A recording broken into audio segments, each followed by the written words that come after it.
Hey, welcome everybody to our first video for our coverage of the 158th anniversary of the Battle of Gettysburg. I'm Kris White with the American Battlefield Trust.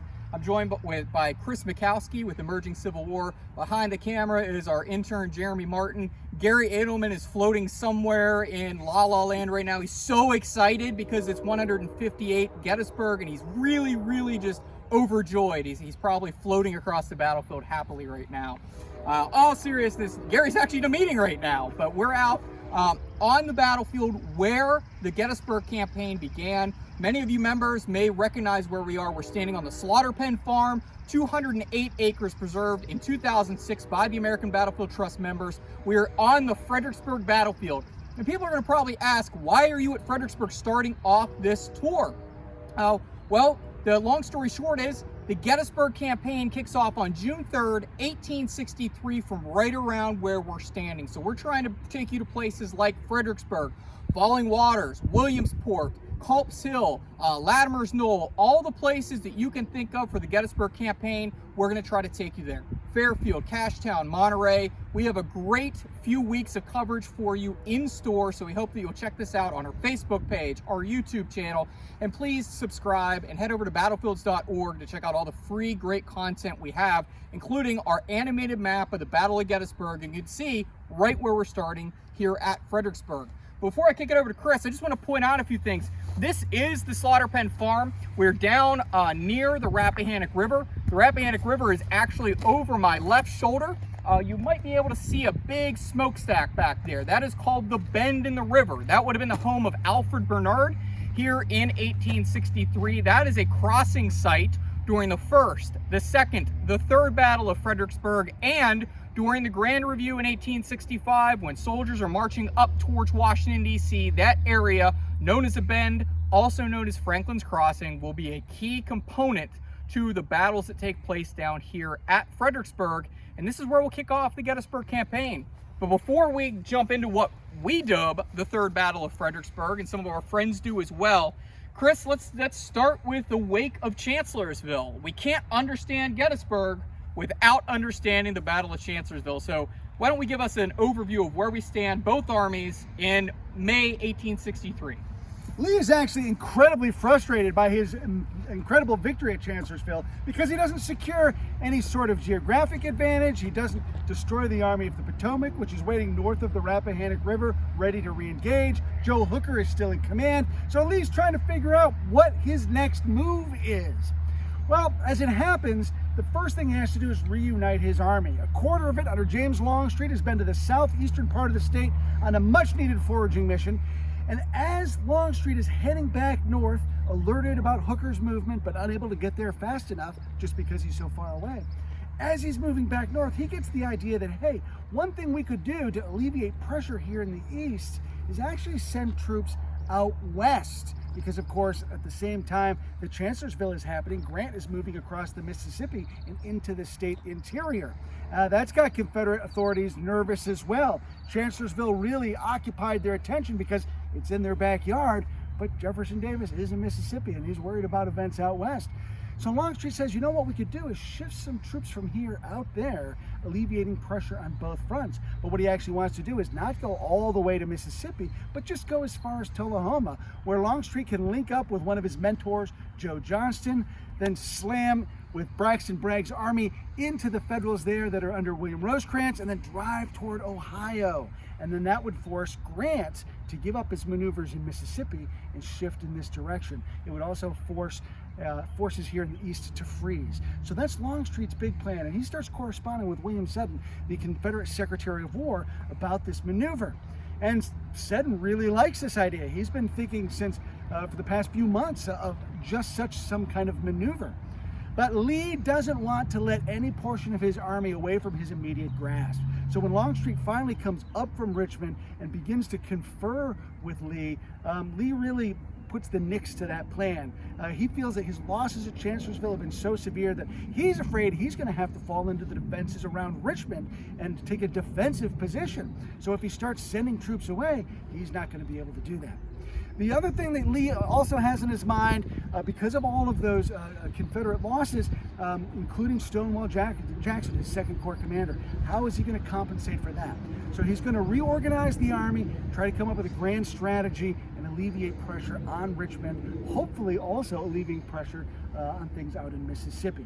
So Lee's going to go down to Richmond, he's going to confer with Jefferson Davis, and they're going to concoct what becomes the Gettysburg Campaign, where Lee's not going to fall into those Richmond defenses, he's not going to give up portions of his army, but he's going to take the reunited army and strike north and try to disrupt the Union war effort, morale, logistics, by striking into the heart of Union territory. And Kris, I want to bring you back in here because as he's doing that, he's got to reorganize this army of his and try to figure out, as I said, how to compensate for the loss of Jackson. So he's going to break things up into 3 corps instead of 2.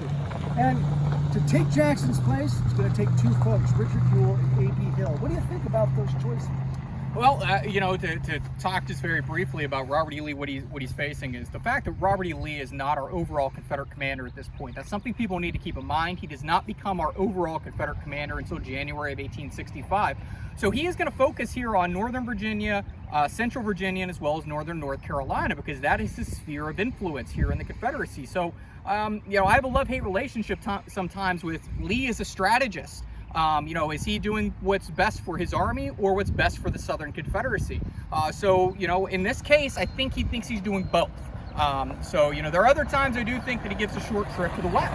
What we're going to end up seeing here in our active slaughter pen farm are a few new corps commanders, as Kris pointed out. We have Stonewall Jackson, who is buried in May 15th, 1863, out in Lexington, Virginia, out in the Shenandoah Valley. And we'll have the 3 corps at this point. So let's take a look at what this army is going to look like for the Army of Northern Virginia, the Confederate Army. We have a reorganization. So we have James Longstreet, Lee's old war horse, who's in charge of the 1st Corps. Stout guy. He is Lee's second in command because Lee made him second in command. He actually outranks Stonewall Jackson by 1 day. And Robert E. Lee set that up. So date of rank is very important to both sides of the Civil War. So Longstreet technically is the second in command of his army, even though Jackson's dead anyways. So we have Longstreet. He has 3 divisions. He has Lafayette McLaws, George Pickett, and John Bell Hood. All 3 are veteran division commanders. So we have a pretty good setup here. We also have the Washington Artillery under James Walton, who oversees a lot of the artillery, but more importantly, we have Edward Porter Alexander. He is going to be the ace up the sleeve for Robert E. Lee from here towards the end of the war. 2nd Corps is taken over by Richard Ewell. Ewell is actually a surprise choice to some folks because Ewell has been knocked out of the war for the last 9 or so months. He lost a leg at Groveton, which is the prelude to 2nd Manassas or 2nd Bull Run. After he loses that leg, he seems to be healing pretty well, but then falls down on it on ice around Christmas and reopens up his stump or his wound. Finally, he'll return to the Army in May of 1863, and he's given the newly reconstituted 2nd Corps. And he is going to have the divisions of Jubal Early, Lee's bad old man, one of only 2 men that Lee will give a nickname to during the war. The other is his old war horse, James Longstreet. Another division will go to Robert Rhodes, who is described by Douglas Southall Freeman as a Norse god. The Gettysburg Campaign will not be a fine showing for Robert Rhodes, but he did well at Chancellorsville. And then we'll have a newbie coming back in, another foot wound that we have here in the 2nd Corps, and that is Edward Allegheny Johnson. His nickname's Old Allegheny because he received his Brigadier General Star in Old Allegheny Mountain, but more importantly, he's nicknamed Old Clubby because he likes to hit his men on the head with his walking stick because he was wounded at the Battle of McDowell in May of 1862. That leg has stiffened up on him, and he has a real hard time walking around. He is described as a large red-headed rooster. I'm not going to use some of the terminology that was used by Mary Chestnut, but he has a very strangely shaped head. But this bachelor will prove to be a hard fighter, and his men will fight in the 2nd Corps. 3rd Corps will now be under A.P. Hill, the arch nemesis of Stonewall Jackson. Hill has, in my estimation, and I can have the hindsight of 2020 from looking back into the past, he has peaked at the Battle of Antietam. It doesn't get any better for A.P. Hill. And we'll talk at Cashtown a little bit about A.P. Hill when his boss, Robert E. Lee, shows up and is like, I don't know what's going on at the front at Gettysburg. Who says that to their new boss? A.P. Hill does, July 1st, 1863. Regardless, Hill has put together an impressive array or impressive resume up until this point. his line is actually right here at Fredericksburg during the first Battle of Fredericksburg, as well as what we call the third Battle of Fredericksburg. Watch out, Jeremy, don't get hit by a car. Back over in here will be a point of woods where A.P. Hill's men will defend. That is where the Federal breakthrough will take place on December 13th of 1862. And then eventually he will go off and fight at Chancellorsville, where he's wounded there. But he is taking over the newly constituted 3rd Corps. He commands it. He'll get a protege of Robert E. Lee, and that is Henry Heath coming in. Henry Heath's not going to have a good campaign coming up. He's going to get surprised at the beginning of the campaign. He'll get surprised at the end of the campaign. Places like Gettysburg and Falling Waters. We'll have William Dorsey Pender. William Dorsey Pender will fight right over here during 1st Fredericksburg, right on the very edge of our slaughter pen farm. And that man is what I call a bullet magnet. Anytime he enters battle, he's going to get hit. And Gettysburg will be his last campaign, as he'll be wounded on July 2nd and die on the retreat back to Virginia. And then we'll have our last division that will be in the 3rd Army Corps, which will be commanded by Richard Herron Anderson, who is coming over from 1st Corps. Richard Herron Anderson's division, as well as Heath's and Pender's division, it's kind of an amalgamation of the old A.P. Hill Light Division. Nothing light about it. 6 brigades, 12,000 men strong. They break that up to create 2 divisions in the 3rd Corps. We'll have some other troops that will start to arrive from the south, like Joe Davis's brigade, Johnston Pettigrew's North Carolina brigade. And then over on our horse wing with Jeb Stuart, we're gonna bolster up to almost 7 full brigades of Confederate troopers, including Fitzhugh Lee, Wade Hampton, John and Bowdoin, whose guys are more horse wranglers and stealers and thieves than Confederate cav at times, but they do a really good job on the retreat back from Gettysburg. And we'll also see men like Grumble Jones, Beverly Robertson, and Chambliss, and some others who will fight there. And we'll of course have our Stuart Horse Artillery. So that's what Lee's army looks like. Gary talks a lot about learning your orders of battle, and that is going to tell you who fights on the battlefield, and that's just a very high level here. Now the Union Army is in an interesting spot, Chris. Let's bring you back on. Talking about our commanding officer at Gettysburg, it's George Gordon Meade, the surly 1835 graduate of the West Point, really the goggle-eyed snapping turtle, loves to curse. He's a soldier. He's probably the best division commander in the Army of the Potomac right here at Fredericksburg, and he's probably the best corps commander when he goes off to Chancellorsville. So what is now our Army commander, the man who Meade will take over for, Joseph Hooker, facing in the wake of Chancellorsville? Hooker went into Chancellorsville all bravado. He thought that the Army of Northern Virginia was his legitimate property. Turns out Robert E. Lee had other plans. But despite his loss, despite losing his nerve, despite losing the confidence of most of his corps commanders, he's going to remain in command of the Army of the Potomac. And I'll say that the army that wins at Gettysburg in just a couple months is the same army that he has built over the course of the winter of '63. It's the army he led into battle and that performed well as an army at Chancellorsville. Well, he's still in command of that army, but now he's got some different lines of communication with Lincoln, who has also lost a little bit of confidence in him. Up to this point, Hooker had basically what was his version of the red phone. He could pick it up and talk directly to Lincoln and tell Lincoln what he was up to. Well, now Lincoln is cooled, and he's going to then send Hooker through Henry Halleck in the War Department, through the actual chain of command. This delights Halleck for a number of reasons, because Halleck is very officious and he likes that chain of command. And secondly, he hates Joe Hooker, and now here's his chance to stick it to Hooker. So the two of them will then begin what is essentially just a big puff up their chest at each other match that's going to last over the course of weeks, and they're going to escalate this feud that goes on between them. So as a result, Hooker is not going to be able to give his full attention to the army. What he wants to do is actually take this army back across this river and strike toward Richmond and force Lee to come after him. But Lincoln is afraid that Hooker is not up to that challenge, because the last time he crossed the river, things didn't go so well. The last time Burnside came across this river, things didn't go so well. Lincoln wants Hooker to keep his army between Washington and the Confederates. So that immediately ties Hooker's hands. So we think about now he's lost the confidence of his commander, he's lost his ability to really call out his own strategic shots, he's lost the confidence of his subordinates, and he doesn't get along with his direct superior. Not a great situation for Hooker, who only makes things worse by continuing to throw fuel on the fire.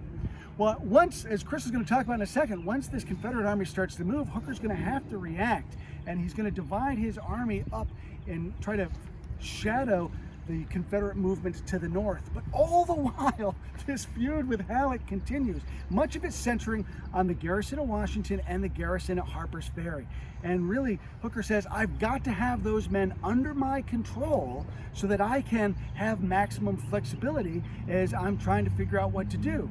And Halleck says, no, you can't have those guys. And as I said, this continues to escalate until finally Hooker says, you know what? If I can't have those men, you can have my resignation. And Halleck is like, ooh, it's Christmas. And he tells Lincoln, and Lincoln calls that bluff. He's had enough of this.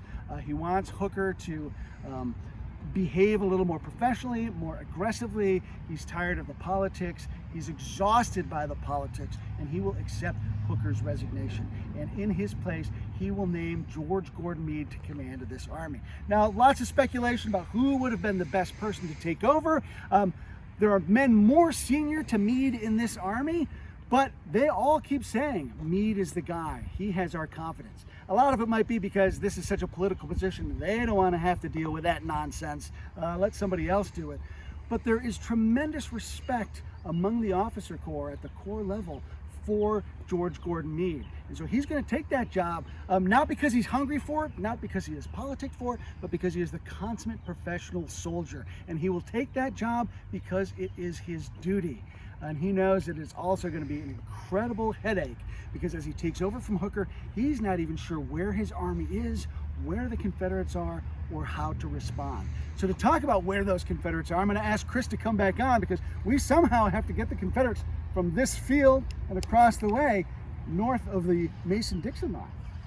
Yeah, it's actually easier than you would think. But on June 5th, 1863, Joe Hooker is going to make a forward movement. Actually, if we pan over this way, Joe Hooker is going to initiate what some of us down here call 3rd Fredericksburg. Over my right shoulder, you will see some houses. Behind those houses is the Rappahannock River. And up the road, just about 1.25 miles, is going to be the bend in the river, which is Franklin's Crossing. That's where the Union Army will cross a few different times during the Fredericksburg Campaign, 2nd Fredericksburg, now the Gettysburg Campaign. What Hooker does is he's going to put a force across the river here, the 26th New Jersey, the Vermont Brigade, 77th New York.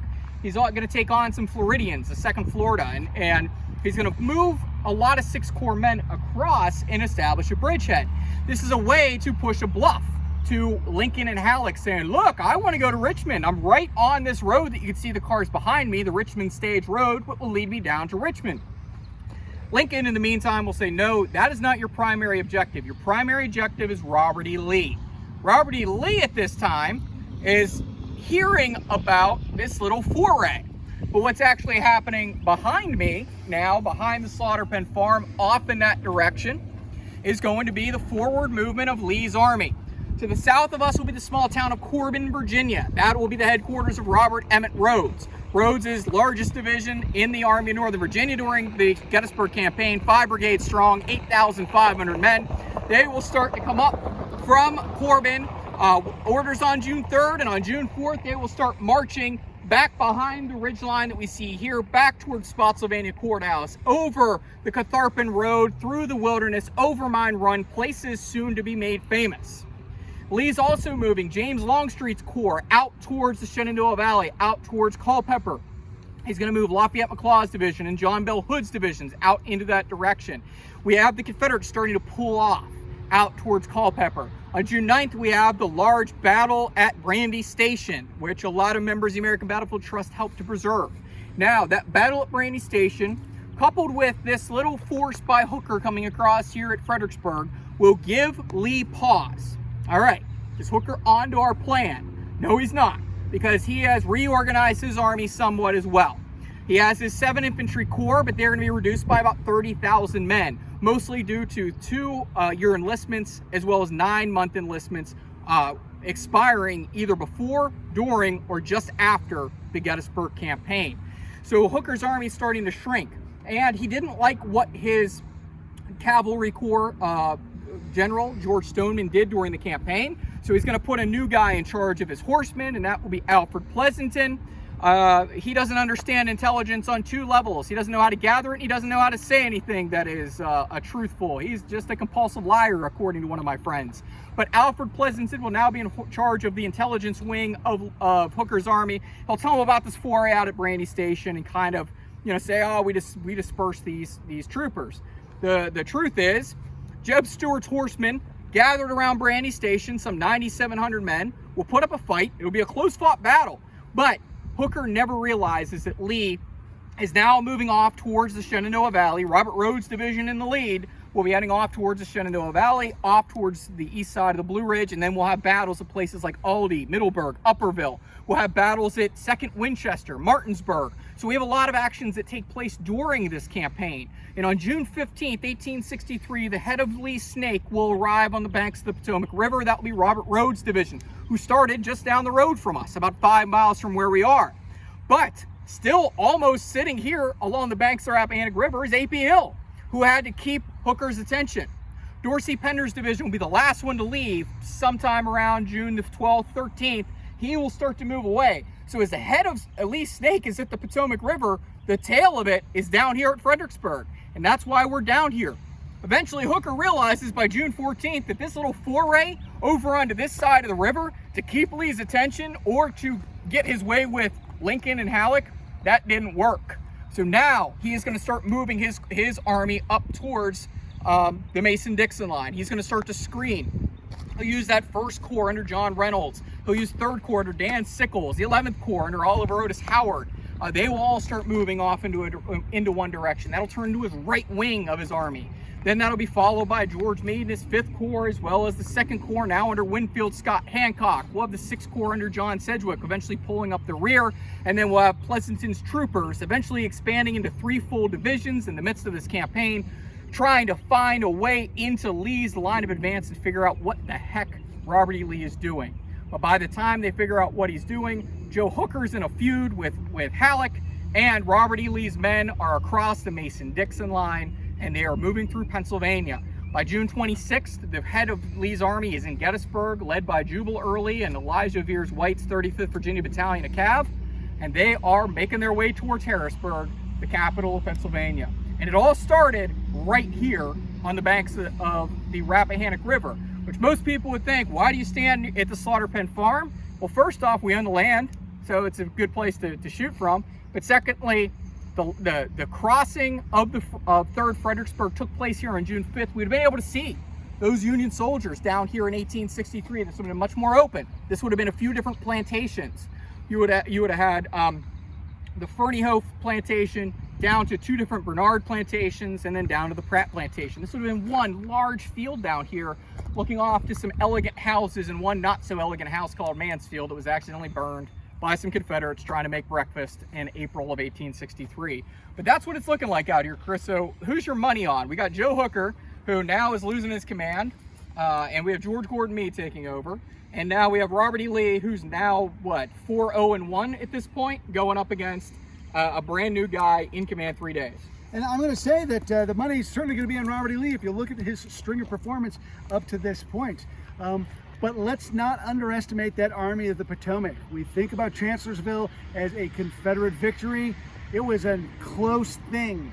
And some different decisions by commanders could have made things turn out a lot differently. Now, we can say that with any battle. But this is an army that was in that fight to the very end. And now they're looking for some payback. So my money at this point, of course, with the benefit of hindsight, is on that Army of the Potomac, because they are ready. Now, I think it's tempting to say, like, the 6th Corps, last federal troops to leave here, they're the last ones to get to Gettysburg. Whereas A.P. Hill's 3rd Corps is the last to leave, and they're the first to get to Gettysburg. So again, we might want to put our money on Robert E. Lee. Look at that old light division, Hill moving fast up there. But don't forget, the vanguard of Lee's forces all the way up to Carlisle and Harrisburg and have to double back. So Hill, bringing up the rear, kind of stumbles into Gettysburg as the Federals converge on that area. So I don't think we can place a whole lot of money on Lee when we really get into the trenches with these soldiers in the Army of the Potomac. Yeah, my favorite quote after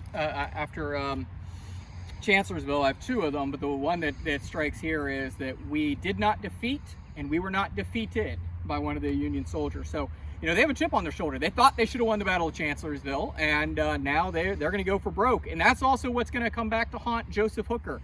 He's going to have his command team underneath him really start to be upset that they have to serve under him. Darius Couch will get out of the Army. Bully Brooks, William T.H. Brooks, will get out of the Army. Well, they'll stay in the Army, but they'll get out of the Army of the Potomac.